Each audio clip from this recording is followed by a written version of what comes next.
What's up, Internet? This is Rambling Josh, and you're watching another episode of Us Play Pokemon Card. So, I defeated Imakuni again, twice in fact, because, as I mentioned, every third defeat, he gives you an Imakuni card rather than booster packs. And I don't want that, I wanted booster packs, so I got some booster packs. He only does that, I believe, either 2 or 4 times, I can't remember. Because obviously there's no point in having more than 4 Imakuni cards. So anyways, I actually did that using my Scyther deck just because I was too lazy. And partly actually just because I wanted to actually like reform my deck on screen. Just to kind of show you what I'm up to. Wow, I got 3 double colorless energy already? Double colorless energy is basically what it sounds like. It's a single energy card that acts like 2 colorless energy. So if you have, say, I don't know, Raticate, and he has Super Fang with, say, like a fire energy and a double colorless energy, he could use Super Fang. The downside to that is that a double colorless energy can be removed with a single energy removal trainer card. One of these things. So that's unfortunate, but it is what it is. So I'm gonna put together my water deck again. I would put in 4 Squirtles, but considering I only have 1 Mortortle and 1 Blastoise, there isn't a whole lot of point to that. Seal and Dugongs are quite good. Staryus and Starmies are good. That doesn't make much sense putting in 3 Starmies when I only have 2 Staryus. That would increase your chance of drawing a Starmie, but I don't think it's as big a deal as that. And I feel like I need a little bit more than that. Do I have any good fighting cards? I have a Hitmonchan. Hitmonchan's good.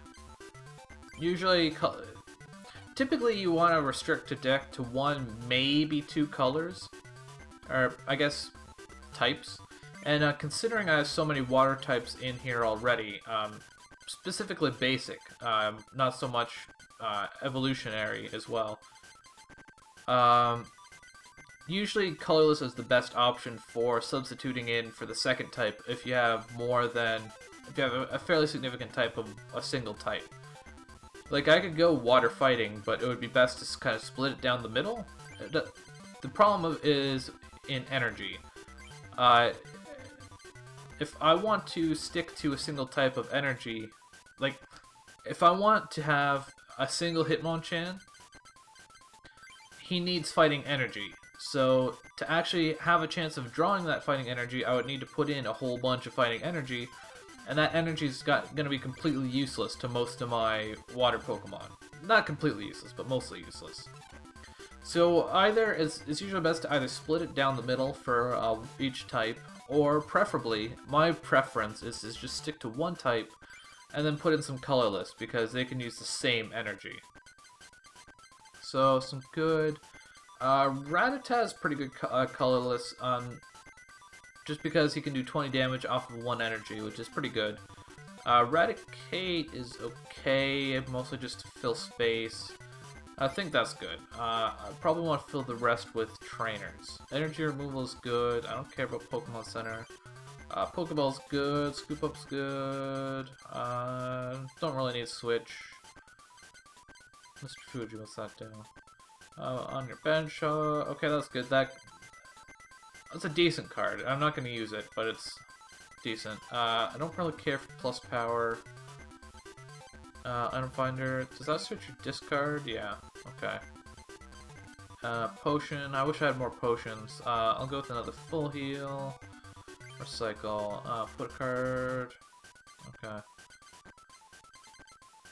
I don't really have a whole lot to really fill the deck with, so I'll just put in two plus powers. And that's a deck. It's not a very good deck, but it's all I got for now. Unfortunately, none of the cards that I've gotten from booster packs, I haven't really gotten a whole lot good. So, just check the mail real quick. Anyways, now that I've constructed a real deck again, I am coming here to the Grass Club, because, in my opinion, the easiest trainer in the game to defeat other than Imakuni is this lady here, Heather. So, if you are struggling to put together a decent deck, usually a good idea is to face her until you have the necessary cards, because she's pretty easy. If things get out of hand, she has the potential to be hard, but usually she's not. Although, Porygon is really annoying. Basically, Porygon is a really weird Pokemon. He has two abilities, Conversion 1 and Conversion 2. I'm not sure why he... Ooh, I got a Dewgong. Wow, okay. That's the thing about this game. Okay, before I go off on that tangent, this is what Porygon does. Conversion 1 allows you to change the weakness of your opponent, whereas Conversion 2 changes the resistance of Porygon. So that's why Porygon is annoying. Despite only having 3 health, or 30 health, what he can do is change his resistance to the type that you're using, so in this case water, and Seel would be incapable of killing him. I already played my water card. So he changed my weakness to grass, which is annoying, because obviously this gym uses grass types, but it's not that big a deal. Well, it would be a pretty big deal just because it's a disadvantage that I really don't need. Well, I don't need any disadvantage, but I have this Dewgong, so evolving him removes the paralysis from Venonat. And now that I have Dewgong out, and actually, like, literally as fast as this is humanly possible to get it out, that's actually huge. Because really, that's what this game is all about. It's getting out a strong Pokemon as quickly as possible. So, she doesn't have anything else that she can use. Even with the resistance, Aurora Beam is so strong. Well, 50 isn't like super awesome, but it's strong enough that I can hit through it. And just like that, I won the game.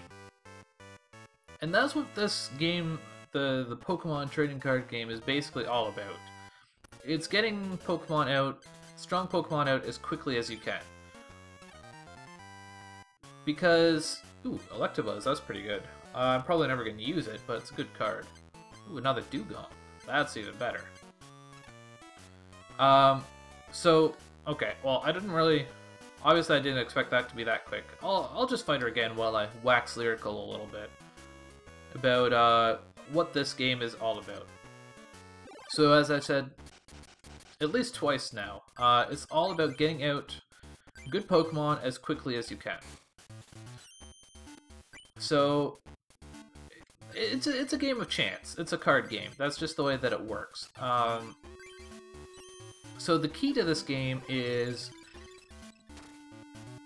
aside from getting out strong Pokemon quick, is building a deck that maximizes your chances of doing that. So, for example, having a Seel and then immediately evolving into a Dewgong is great. But the chances of that happening were so tremendously small that, like, it's almost not even... Put it this way, I drew 9 cards, and one of them, 9 out of 60 cards in my deck, and one of them was a Seel, and one of them was a Dewgong, and 3 of them were water cards. The chances of that exact sequence of events occurring is actually extremely small. So, I have good cards in my deck. So, if literally the cards play perfectly, there isn't a trainer in this game that I probably could not beat if everything went exactly perfectly. Yet my deck is terrible, and the reason for that is just because the chances of actually the odds playing in my favor and getting the cards that I need are really small. Even that time I got quite lucky. I got a Squirtle and a Wartortle both in my opening hand. and I was able to use Wartortle to just wipe the floor with this chick. But again, okay, that's not what I want. I want deck. If we look at my deck, I have one Wartortle in my deck. What are the chances of getting one? Well, it's a 7 in 60 chance that it would be in my initial hand, but the chances that I got a Wartortle and a Squirtle, and I think I had 2 Water Energy, and that she didn't have anything else on her bench, and all this stuff lining up, it's a pretty small chance. So the whole point of building a deck, building a good deck, is just to kind of maximize your chances that the odds will play in your favor, and you'll be able to get out a good Pokemon more quickly than your opponent. Because more often than not, whoever gets the first really solid Pokemon out is able to kind of wipe away all oncomers.